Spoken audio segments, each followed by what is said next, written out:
विविध भारती। उजाले उनकी यादों की,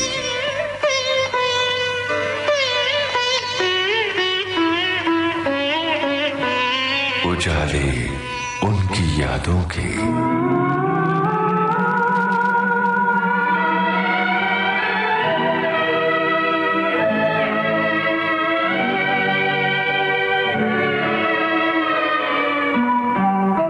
इस कार्यक्रम में हम आपके साथ बांट रहे हैं उजाले वरिष्ठतम चरित्र अभिनेता पद्म भूषण अवतार कृष्ण हंगल यानी A.K. हंगल की यादों के।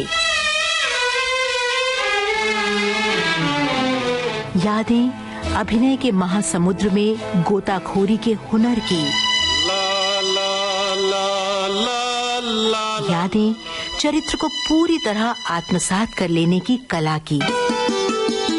जब भी कोई कंगना बोले। चरित्र अभिनेता A.K. हंगल के साथ यादें चरित्र को हूबहू पर्दे पर उतार देने के फन की। आ गया आज तो बड़ा। आज सुनिए A.K. हंगल पर आधारित इस कार्यक्रम की दूसरी कड़ी। पिछले अंक में आपने सुना कि किस तरह हंगल साहब आजादी के पहले स्कूल के नाटकों के जरिए स्वाधीनता के कामों में जुटे रहे। रेडियो नाटक भी किए, पकड़े गए तो लाठियां भी खाई, और हाँ, टेलरिंग और कटिंग का काम भी चलता रहा जो रोजी रोटी का जरिया था। अब आगे की कहानी A.K. हंगल की जबानी। उन दोनों में तो आजादी की लड़ाई बड़े जोरों पर थी। 40 में हम कराची में 1940, 7 साल के बाद तो आजादी मिलने वाली थी। तो वह गर्म था, सब मामला गर्म। आज ये हो रहा है, कल वो हो रहा है, परसों वो हो रहा है। हमने वहाँ भी ड्रामे शुरू कर दिए। काम भी करता था, शाम को ड्रामे भी करता था। ड्रामे का बेहद शौक था। और पेशावर में मैंने ब्रॉडकास्टिंग किया था। ब्रॉडकास्टिंग में किया था महाभारत और चंद्रगुप्त में पेशावर में किया। महाभारत में मैं कृष्ण और नारद दोनों का काम किया, और चंद्रगुप्त में पेशावर के रेडियो में। फिर कराची आया तो कराची में भी हमने रेडियो में उन्होंने हमको बुलाया 14 अगस्त को। तो हमने वहाँ ड्रामा किया रेडियो पे, जैसा मैं बता चुका हूँ पहले। बहरहाल अभी वहाँ कुछ बरस काटे कराची में। और कराची में उस वक्त बहुत आग लगी थी आज़ादी की लड़ाई की। नेवी वालों की म्यूटनी हुई थी जो समुद्र में फौजें हमारी, तो उन्होंने हड़ताल कर दी थी। बड़ी गोलियां वाली चली। हम भी बाजार में गए गोलियां वाली झंडा लेके था। जब तक मैं कम्युनिस्ट बन चुका था। अच्छा हंगल साहब, आप बम्बई की तरफ कब रुख किया आपने? मैं बताऊंगा आपको कि ये अभी मैं ये जो 14 अगस्त था मैं वहीं था। मैंने आपसे कहा ना, एक ड्रामा भी किया था हमने, बेकास उसका नाम था। टेंट लगे हुए थे। रेडियो के अलावा स्टेज पर भी ड्रामे करते थे, मगर संग संग के मूवमेंट का जो काम था, फ्रीडम मूवमेंट, वो भी करते रहते थे। तो कम्युनिस्ट पार्टी की भी यही लाइन थी कि भाई लड़ो। तो उसके लिए हम जुलूसों में शामिल होते थे। तो गोली बोली सब चलिए, हम बच गए। पेशावर में भी बच गया गोली से, तो इसमें भी बच गया। तो फिर मैंने देखा आज़ादी मिल गई 14 अगस्त कराची में, पाकिस्तान में। तो हम भी सड़क पे खड़े थे, हमने देखा जिन्ना और माउंट। वो दिन भी मुझे याद है जब पार्लियामेंट में जिन्ना साहब ने कहा कि now that we have achieved Pakistan, Hindu will cease to be Hindu, Muslim will cease to be Muslim politically. तो बड़ी अच्छी बात कही, मैं उन्होंने ये कही। तो फिर हमें कुछ आसबंदी कि यार रहा जा सकता है पाकिस्तान में, अगर ऐसा लीडर का ख्याल है कि सब इक्वल है, बराबर है सब, तो फिर तो कोई डर की बात नहीं है। बहरहाल मैं आ भी नहीं सकता था इंडिया, क्योंकि ट्रेड यूनियन मूवमेंट में मैं शामिल हो गया। 2-3 यूनियंस का मैं प्रेसिडेंट था, उनके लिए लड़ रहा था। उनकी संडे भर पगार मिलना चाहिए, हक की लड़ाई, हक की 15 दिन की छुट्टी साल में होनी चाहिए, वगैरह वगैरह। ये सब यूनियंस में ये तो भेद। उन दोनों ये भी नहीं था। आज तो मजदूर तारीख बहुत आगे बढ़ी हुई है। उन दोनों में ये संडे भर पगार नहीं। और मैं जहाँ नौकरी करता मुझे सब कुछ मिलता था। मेरे नीचे जो काम करते थे उनको कुछ नहीं, उनके लड़ा बड़ा एक ये नौकरी भी गई, फिर बुरी हालत। इस बीच में क्या हुआ कि हम पकड़े गए, मांगे ज्यादा कर दी थी शायद, उसमें हम पकड़े गए। अब उनको मालूम था कि ये कम्युनिस्ट भी है, आज़ादी की लड़ाई में भी लड़ता है, ट्रेड यूनियन में भी लड़ता है, इसको पकड़ के अंदर करो। तो मुझे पकड़ लिया उन्होंने, मैं 2 साल जेल में रहा हूँ। तो कोई बात नहीं, होता है ऐसा। अब मेरी बीवी बच्चा वहीं थे और दोस्त मेरे सब चले आए थे इंडिया। तो फिर एक और बात है, इन दोनों क्या हुआ कि इंडिया और पाकिस्तान का एक मुआहदा एग्रीमेंट हुआ कि जो कैदी जेल में है, हिंदू कैदी उधर जो है वो इंडिया आ जाए, मुसलमान कैदी जो इंडिया में है वो पाकिस्तान चले जाए। ये एग्रीमेंट हुआ, एक्सचेंज ऑफ प्रिजनर्स। तो हमको एक दिन आके सुप्रीडेंट बोला, get ready, tomorrow you are going to India. अरे तुमने हमसे तो पूछा नहीं, कैसे इंडिया, हम नहीं जाएंगे। No there is an agreement. उनका होता रहा है, हमने भी पढ़ा, ये टाइम्स ऑफ इंडिया है ना, मैं वहां मंगवाता था जेल में पाकिस्तान में, पैसे भर देते थे मेरे दोस्त, और जेलर वाले दूसरे जो खतरनाक खबर होती थी उसको एडिट कर देते थे और मुझे देते थे। उसमें एग्रीमेंट जो था पूरे का पूरा था इंडिया और पाकिस्तान का। उसमें लिखा था कि the prisoner has to be consulted, कैदी से सलाह करनी, तुम जाना भी चाहते हो कि नहीं, तुम शहर छोड़ना भी चाहते हो कि नहीं, उसमें ये लिखा हुआ था। उन्होंने मुझसे तो पूछा ही नहीं, मैंने कहा आपने हमसे पूछा ही नहीं, हम जाना भी चाहते हैं इंडिया के नहीं। वो अंग्रेज था, एक एंग्लो इंडियन था एक, yes we have a point. तो हम नहीं आए साहब, सब कहने अरे तुम बड़े बेवकूफ हो, अपना इंडिया चले जाओ खुश रहोगे। हमने कहा ये सवाल खुशी का नहीं, सवाल उसूल का। यहाँ मैं पैदा हुआ इस मिट्टी पे, मैं क्यों छोड़ के जाऊँ? तकलीफ होती रहा, तकलीफ लोगों ने जाने दे दी अपने उसूल के ऊपर, हमने क्या किया, 2 साल जेल ही तो काटी। सो इस तरह से। लेकिन फिर क्या हुआ, जेल में बहुत तकलीफें उठाई, लेकिन काट लिया कैसे भी करके। और फिर हमको हमारे लीडर जो थे मुसलमान थे, वो सारे बड़े बड़े लीडर थे, उन्होंने हमको, वो भी जेल में थे, उन्होंने हमको कहा भैया तुम यहाँ कुछ नहीं कर सकते, तुम जाओ इंडिया। एक तो तुम माइनॉरिटी के हो, दूसरा तुम कम्युनिस्ट हो, तीसरा पता नहीं और कुछ बोला, ये तीनों चीजें तुम्हारे। हाँ, तीसरा तुम बड़े सेंसिटिव आर्टिस्ट हो, आर्टिस्ट का दिल बड़ा कमजोर क्या, नर्म होता है, नर्म यानी ज्यादा भावुक होते हैं। तो तुम यहाँ कैसे रहोगे, तुम जाओ, कोई बात नहीं, हम ऐसा नहीं कहेंगे तुम डर के चले गए, हमने तुमको ऑर्डर किया जाओ। हमारे लीडरों ने बोला, जब जैसे उन्होंने बोला मैंने फौरन बोल दिया उनको। दूसरे दिन उन्होंने 12 घंटे का नोटिस देके मैं इंडिया आ गया, पानी के जहाज से। पैसे तो थे नहीं, सिर्फ 20 रुपए थे मेरे जहाज। अब मेरी आपको जानना चाहिए कि मेरी वहां भी कोई प्रॉपर्टी नहीं थी, घर किराए का था।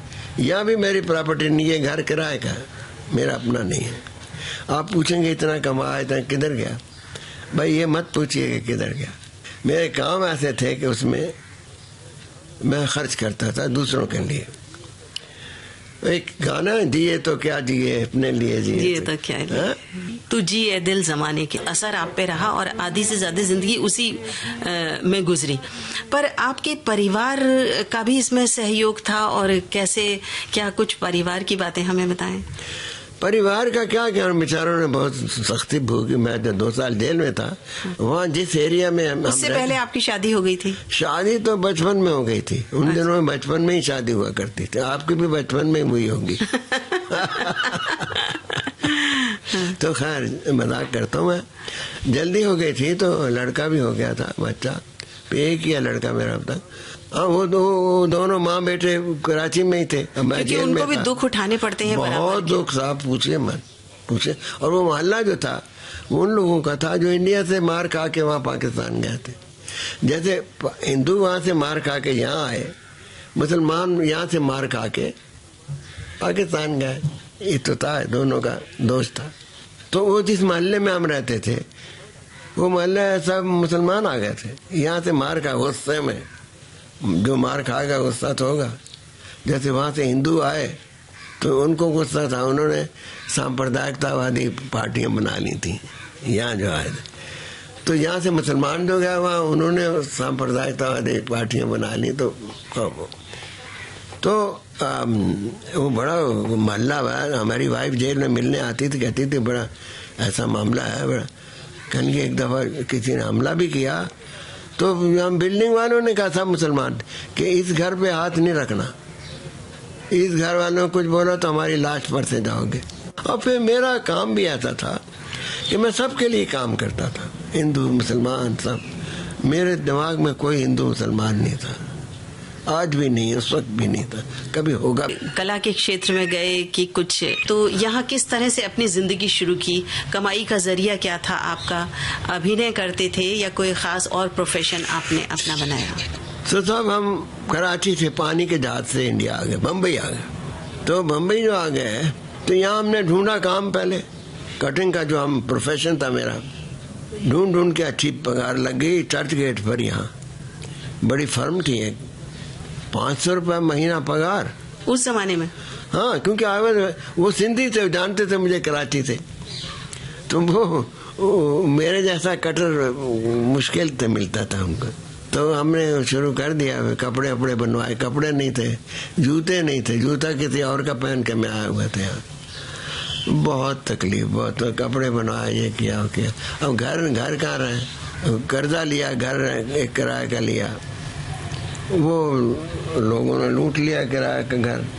कहने लगे जी तुम्हारा है ही नहीं, तुम कैसे रह सकते हो इसमें, तो फलाने का है, ठीरे का। ऐसा करके बहुत, एक घर दूसरा घर। परिवार लेके आए थे साथ में? हाँ, साथ में लेके आया ना। उनको मैंने कहता था मैं जाने वाला हूँ अभी इंडिया, तैयारी तुम बिस्तरा बांध के रखो। तो इस तरह से मैंने कटिंग काम शुरू कर दिया, साथ ही साथ ड्रामों का काम।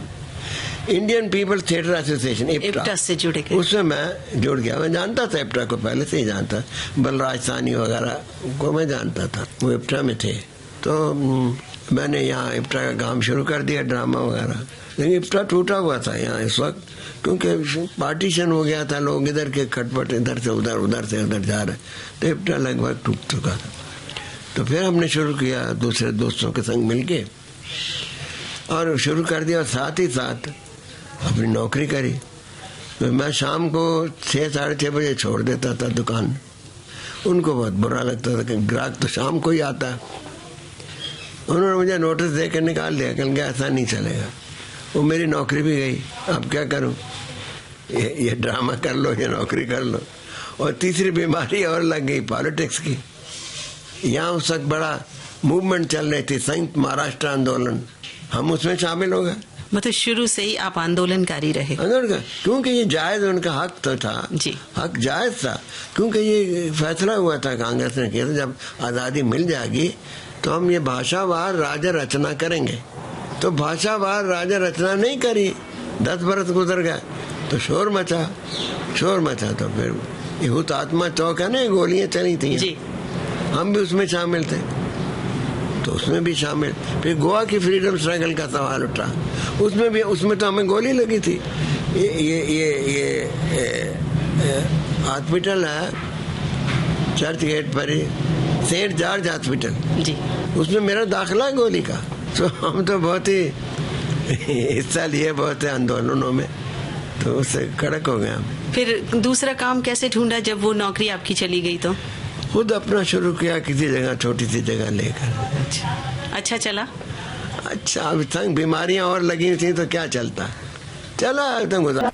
अच्छा, फिर फिल्मों में कैसे आए, वो कहानी? फिल्मों में ऐसा, जब मैं इप्टा में आया, इंडियन पीपल्स थिएटर एसोसिएशन, तो ये भी बिखरा हुआ था सारा, ये हमने शुरू किया।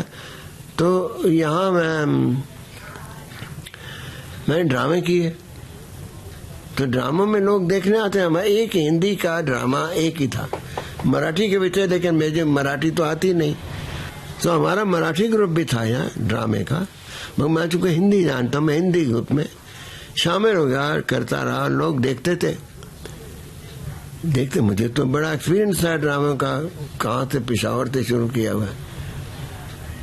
तो डायरेक्टरों ने देखा इधर उधर हमको, तो कहने लगे तुम सिनेमा में आ जाओ, फिल्मों में आ जाओ, तुम्हारा जो काम है बड़ा नेचुरल है और फिल्मों में इस चीज की जरूरत है, इस किस्म के एक्टिंग की जरूरत है। और मुझे जोर दिया ऋषिकेश मुखर्जी ने, आप बेचारे गुजर गए। मैं गया उनको देखने में, मैं बहुत रोया। मेरे साथ बड़ा अच्छा उनका संबंध था और पहली पिक्चर उनके संग मैंने गुड्डी करी थी जी, जया बच्चन के।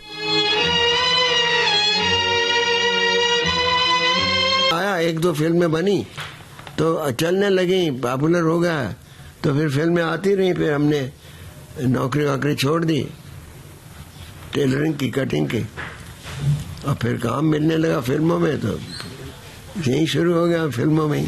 अच्छा, पहली फिल्म कौन सी थी, याद है कुछ? मेरे ख्याल में गुड्डी थी। नहीं, 66 में तीसरी कसम में थे आप। हाँ, तीसरी कसम, उसमें हमने किया, राज कपूर का बड़ा भाई था और वो फिल्म पूरी बड़ी देर से बनी और जब बनी तो उन्होंने मेरा रोल ही काट दिया उसमें से, पता नहीं क्यों काटा, को मुझे कोई जानता नहीं था, जरूरत नहीं काट दिया। आजकल तो कोई काट के देखे। अच्छा, मगर वो फिल्म पर बनी नहीं, या बनी है क्या? बनी। दूसरी शागिर्द थी। शागिर्द। तो शागिर्द में मुझे लोगों ने पहचाना नहीं, पहचान मुझे नहीं मिली जी। मुझे पहचान मिली गुड्डी से। गुड्डी से जया बच्चन के संग बेटी थी मेरी, तो बड़ा अच्छा लगा लोगों के। और जया भी बड़ी खुशी हुई, उसका हमारा काफी मेल हो गया। फिर हमको गुड्डी के संग, जया बच्चन के संग और फिल्में मिलने लगी। और ऋषिकेश मुखर्जी कि हर फिल्मों में आप होते थे। हाँ, और वो मुझे बहुत उनके जाने से बहुत दुख हुआ, बहुत ही। मैं अभी गया था अस्पताल उनको देखने, लीलावती हॉस्पिटल में, तो मुझे कहते थे मुन्ना, वो बावर्ची में मेरा नाम मुन्ना रखा हुआ था, मुन्ना आ गया, लिख कर दिया, क्योंकि आंखों में उनके आंसू थे, बोल नहीं पाते थे, ट्यूब्स लगी थी इधर उधर, ट्यूब्स सारा। फिर मैंने भी लिख के क्या, मुझे जल्दी जल्दी अच्छे हो, एक फिल्म डायरेक्ट करो, ये करो, खुश किया उनको।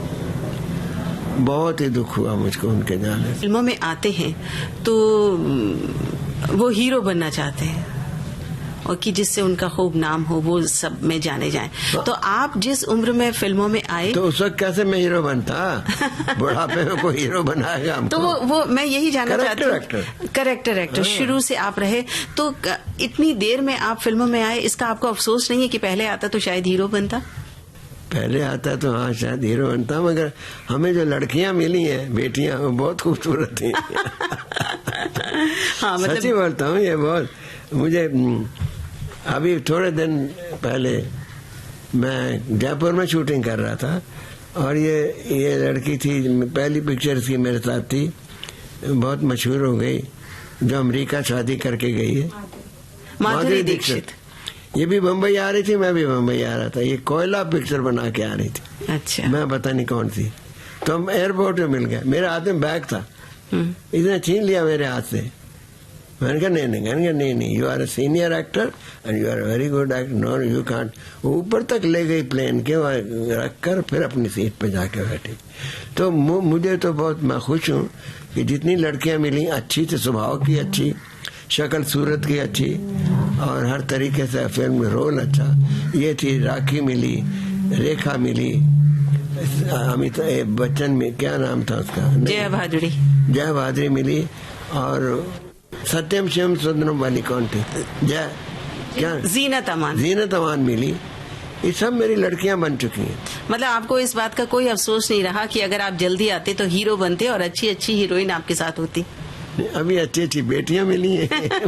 अच्छा, जब आप फिल्मों में आने लगे, तो जब आपको रोल मिलने लगे, जब आप अपने को देखते थे, नाटक में तो आप देख नहीं पाते थे अपने को, दर्शक ही देखते थे, पर जब आपने अपने को देखा तो अपनी कला का मूल्यांकन किस तरह किया? लोगों ने किया, मैं क्या करता, लोगों ने पसंद किया, तो कुछ बात तो होगी। और स्टेज के ऊपर मेरी शुरू से आदत है, मेरा जो स्टाइल है, देखिए मैं शोले बहुत मशहूर हुआ, बताऊंगा कैसे मैंने किया। और मैं स्टेज पे जब काम करता हूँ तो मैं लोगों की आंखों में आंखें डाल के देखता हूँ, जैसे मेरे सामने बैठी हुई है, तो उनके चेहरे के हाव भाव मेरे चेहरे के हाव का असर उन पर पड़ता है, तो मैं देखता तो वो इंटरेक्शन हो जाता है, तो उससे मेरे काम में बड़ा अच्छा फर्क पड़ता है। ये मेरा तरीका है, तो इसने मुझे मदद करी क्योंकि मेरा स्टाइल वैसा, और मेरा स्टाइल जो एक्टिंग का है वो साइको टेक्निक है। साइकोलॉजिकली मैं अपने रोल को परखता हूँ जी, एक एक सेंटेंस को परखता हूँ, एक एक पैराग्राफ को परखता हूँ, उसका मतलब जानता हूँ, उसका दूसरे पर क्या असर पड़ेगा, वो बोला तो मुझ पे क्या। तो ये मेरा बोलते वक्त क्या है कि अंदर एक चीज चल रही होती है कि क्या कहूँ उसको, ये कहूँ या वो कहूँ, ये कहूँ या वो कहूँ। तो इसमें मेरा एक नेचुरल आदमी, हर आदमी के संग ऐसा होता है, हर आदमी एक्टर नहीं बन सकता ना। तो आप जैसे जो डायलॉग्स आपको लिखे हुए मिलते हैं या जो, तो उसमें आप अपने हिसाब से कुछ फेरबदल करते हैं या जैसे डायरेक्टर कहता है वैसा करते हैं? नहीं, डायरेक्टर जैसा कहता है वैसा करते हैं, लेकिन अपना भी कुछ लगाते हैं उसमें। और क्योंकि यहाँ तो डायरेक्टर बड़ी चीज है फिल्म में, स्टेज पर तो एक्टर बादशाह। एकदम ऐसा गुड्डी कर रहे थे हम, गुड्डी, तो मुझे ऋषिकेश जी ने कहा, मुखर्जी ने, हांगल साहब आप स्टेज के बादशाह हैं, हम जानते हैं आपके प्लेन है, इधर मैं बादशाह हूँ फिल्म में, डायरेक्टर बादशाह। मैंने कहा मुझे मालूम है फिल्म में directors medium and stage is actors medium. तो क्या फर्क समझते हैं आप स्टेज और फिल्म में अपनी एक्टिंग को लेके? देखिए जी, मेरा स्टेज पर जो काम होता था वो भी स्टेज ही नहीं होता था, यानी बनावटी जिसको बोलते हैं, लाउड ये नहीं था, तो फिट हो गया इसमें। तो वो स्टेज पे जब से लाउड बोलता आदमी तो आत्मा खत्म हो जाती है, समझे? मैं आत्मा को संग लेके बात करता हूँ और लाउड नहीं होता, इसलिए वो नेचुरल होता है, इसलिए लोगों को पसंद आता। आप देखिए मेरी टेबल भरी पड़ी, 15 अगस्त को मेरा जन्मदिन होता है, इस उम्र में मुझे आते हैं, फैन मेल आती है, तो कुछ तो बात होगी। नहीं, मैं ये पूछ रही थी कि स्टेज और फिल्म में आपको अभिनय करने में कोई फर्क नहीं लगता? मुझे कोई फर्क नहीं लगता, सिर्फ जो सिचुएशन पोजीशन जो मूवमेंट है वो रेस्ट्रिक्टेड होती है, यानी बंदी हुई, आदमी बंधा हुआ होता है थोड़ा, एक में इधर न जाए, एक आधा फुट उधर न जाए, आउट हो जाएगा उससे, स्टेज से फोकस आउट हो जाएगा। तो इसलिए ये फर्क होता है, बाकी और कोई फर्क। एक गड़बड़ ये होती है कि फिल्म में एक साथ काम नहीं होता, टुकड़े टुकड़े में होता है, कंटिन्यूटी खत्म हो जाती है। हाँ, तो आज फिर सोचना पड़ता है ये किया था मैंने, वो ये। गुड्डी का कोई खास अनुभव फिल्म का, जया भादुड़ी के साथ जो आपने फिल्में करी? अरे हाँ, गुड्डी का ऐसा हुआ कि मुझे जब ऋषिकेश जी ने बुलाया, मैं वहां गया सेट पर गया, तो ऋषिकेश एक लड़की बैठी थी कोने में, स्कूल की किताबें बगल में रख के, और उसका फ्रॉक पहना हुआ था और खाकी रंग के कपड़े स्कूल के होते हैं ना, यूनिफॉर्म पहने होगी, कोई बैठी हुई थी। तो ऋषिता ने कहा कि इसको जानते हो? मैंने कहा नहीं, मैं तो नहीं। अरे ये गुड्डी तुम्हारी बेटी ये बने। अरे मैंने कहा ये बनेगी, ये क्या काम करेगी? इतनी सी चूई सी थी वो और बगल में किताबें, मगर साहब जो उसने काम किया मेरे संग, पता लगता सच में बाप बेटी है। और ये रिश्ता लंबा बना रहा? काफी देर तक रिश्ता। मैं जहाँ भी किसी दूसरे शहर में जहाँ अगर मेरे संग कोई लड़की हो तो ऑटोग्राफ लेते थे, कहते थे जी बच्चन जी का, जया जी का भी ऑटोग्राफ दिलवा, बेटी का अपनी। अरे बेटी नहीं है भाई मेरी, नहीं है, आप कैसे बोलते हो? नहीं। अच्छा। ऐसा बहुत अच्छा। कितनी फिल्में की उनके साथ आपने? 3-4 फिल्में करी। अच्छा, अब हम बात करते हैं बावर्ची की। हाँ, बावर्ची में भी थी ये गुड्डी जी। तो उसका कोई खास अनुभव रहा उस फिल्म का? बावर्ची का अनुभव को खास तो नहीं है, हमारे भी बाप थे उसमें। हाँ। पता क्या नाम था उनका? हरेंद्र नाथ चट्टोपाध्याय। हरेंद्र नाथ चट्टोपाध्याय। वो घर एक बनाया था, घर, वो घर में तीन भाई रहते थे, उन 3 बीवियां थी। तो बड़ा अच्छा था बिल्कुल ही। मैंने कहा भाई ऋषिदा से, ऋषिदा ये तो कोई जॉइंट फैमिली की लगती है फिल्म, ये सब भाई इकट्ठे रहते हैं, बीवियां हैं, ये आजकल तो जॉइंट फैमिली टूट रही है, आप क्यों? कहने आप ठीक बोलते हैं, मैं this will be the last film on joint family. Joint family टूट रही है, मगर ये इसके बाद मैं दूसरी जॉइंट फैमिली कि आपने अच्छी हीरोइन के साथ हीरो बनके तो काम नहीं किया, पर बेटियां बहुत सुंदर सुंदर थी आपकी फिल्म में। तो अभी तो ये जया भादुड़ी की हमने बात की। अब राखी के आप बहुत सी फिल्मों में आपने उनके फादर का रोल किया। हाँ, राखी अच्छी है, वो भी शक्ल सूरत की भी अच्छी है और काम करने की भी बहुत अच्छी है। सभी थी जिनका जीनत अमान कम थी क्या? जी। रेखा वो भी कम थी क्या? रेखा के साथ किसी फिल्म का अनुभव? मुझे याद नहीं रहा। मद्रास में करी उसके, यहाँ भी करी, एक दो मद्रास में करी उसके संग। अच्छा। तो आपको किसी खास अभिनेत्री के साथ कोई खास आपका कोई घटना ऐसी हो? घटना तो मेरी किसी के संग नहीं हुई। नहीं, किसी फिल्म को लेके कोई खास अनुभव? फिल्म को लेके भी और ऐसे भी वैसे भी कोई घटना नहीं हुई। अच्छा। अपना काम किया और चले आ गए। मेरा किसी फिल्म वाले से कोई ऐसी मिलना जुलना नहीं है। अच्छा, सुपरस्टार अमिताभ बच्चन, इनके साथ भी आपने काम किया। हाँ। इनके साथ काम करने का कोई आपका अनुभव रहा हो जब ये शुरू में फिल्मों में आए? हाँ, मैं उस वक्त मैं चल रहा था फिल्म में। साथ हिंदुस्तानी में मैं भी था। जी, इसीलिए मैं पूछ रही हूँ कि तब आपका कैसा अनुभव रहा? अनुभव बात ही नहीं हुई। मैं देखता था पतला सुकड़ा सा एक लड़का है, मैंने कहा ये क्या एक्टर बनेगा। तब तो किसी को अनुमान भी नहीं था कि ये सदी के नायक बन जाएंगे। भी नहीं होगा अनुमान। फिर एक दो फिल्में और गई ऐसी बीच में जो अमिताभ को कोई चली नहीं खास, तो हम चल रहे थे। आप तो चल रहे हैं अभी भी? अभी पता नहीं। मैं अपने रूम में बैठा था, मेकअप रूम में, तो इनकी शूटिंग भी चल रही थी किसी फिल्म की। तो मेरे रूम में आए, पता नहीं क्यों आया, याद नहीं। मैंने कहा क्या चल रहा है आजकल, क्या हो रहा है आपका, कुछ काम वाम ठीक चल रहा है? चुप, जवाब नहीं दिया। फिर जो मैंने पूछा कैसा है, कहेंगे देखो अभी तक तो ठीक नहीं है, अब जंजीर फिल्म बन रही है, देखो इसमें कुछ हो जाए, शायद तो हो जाए। तो वही बात हुई, जंजीर से वो चढ़े ऊपर। बिल्कुल है कि नहीं? हाँ। और अब तो कितना पता ही नहीं कहाँ है, ऊपर ही है, ऊपर है। अच्छा। तो ये इनके संग ऐसा हुआ। और अच्छा, शोले में आपके काम करने का अनुभव कैसा था? जब फिल्म बन रही थी, आपने उसमें अभिनय किया, तो तब लगता था क्या कि ये ऐसी एक ऐतिहासिक फिल्म बन जाएगी? बिल्कुल नहीं लगता था। तो लोग कहते थे 5-6 दिन से ज्यादा चलेगी नहीं है। तो जब ऐसा हुआ, मुझे तो ये फिल्म इत्तेफाक से मिली। कैसे? कि मैं उस वक्त कर रहा था देवानंद के संग एक फिल्म, वो माउंट एवरेस्ट के पास जाना था। अच्छा। तो उसको मैं वादा किया होता इनको, देवानंद, इसको ना इनको रमेश सिप्पी को डेटें दी हुई थी। तो बीच में देवानंद की फिल्म आ गई, कहेंगे करो, करना ही होगा तुमको, ये है वो। मैंने कहा मैंने उसको डेट दी है, कहेंगे हम छुड़वा लेंगे डेट रोब में। मैंने कहा छुड़वाओ, तो मैं तो छुड़वाने वगैरह काम नहीं करूंगा, मैं तो वही करूंगा सिप्पी के, क्योंकि मैंने वादा किया हुआ वेद देव। उनका हम देख लेंगे, हम पूछ लेंगे उससे, हम छुट्टी।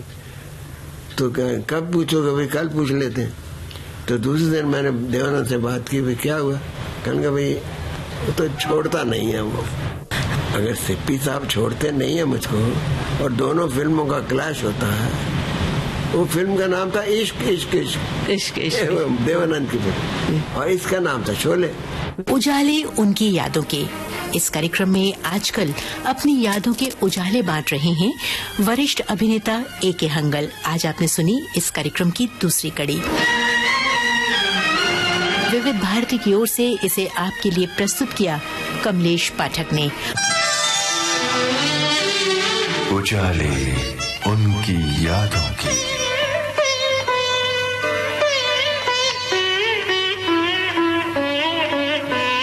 उजाले उनकी यादों के।